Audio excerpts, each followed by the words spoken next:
Bonjour et bienvenue sur notre chaîne. Aujourd'hui, nous allons vous parler du livre intitulé « La cuisine gourmande d'autrefois ». Cet ouvrage est écrit par la rédaction du magazine Historia et coécrit par un collectif de journalistes et d'auteurs spécialisés dans l'histoire culinaire. Le début du livre retrace l'époque préhistorique où l'on découvre les premières occupations culinaires des Homo sapiens. Le deuxième chapitre est destiné à l'Antiquité. On y découvre des récits autour de la table des pharaons d'Égypte et on apprend également sur l'empereur Néron, qui aurait lancé la vogue du poireau à Rome.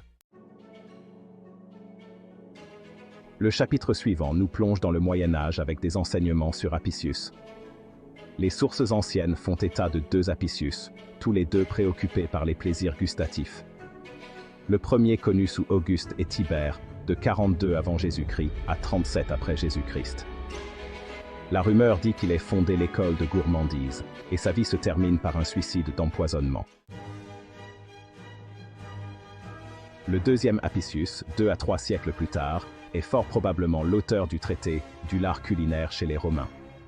Son ouvrage de recettes démontre une cuisine riche en saveurs et en arômes, souvent bien élaborée et avec de nombreux ingrédients. La double cuisson semble être la règle pour nombre de ses recettes. La célébrité d'Apicius tient à quelques extravagances culinaires, comme par exemple la recette de talons de chameau et les langues de flamand rose, mais aussi des grands classiques comme le flan, le pain perdu, les potages légers et de nombreuses autres recettes sucrées-salées. Le chapitre suivant nous plonge dans des histoires sur la cuisine légionnaire, mais également romaine et chrétienne de l'époque.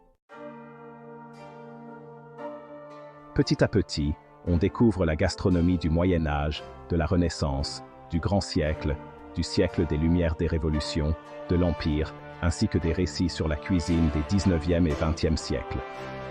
Chaque période est richement documentée et accompagnée de recettes d'autrefois, parsemées de captivantes histoires culinaires de chaque époque.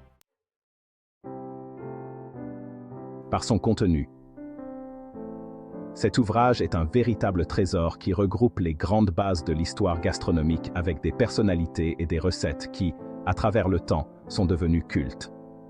Cette lecture nous accompagne à travers les âges, nous parle d'ingrédients, de saveurs et d'histoire. Merci d'avoir regardé cette vidéo.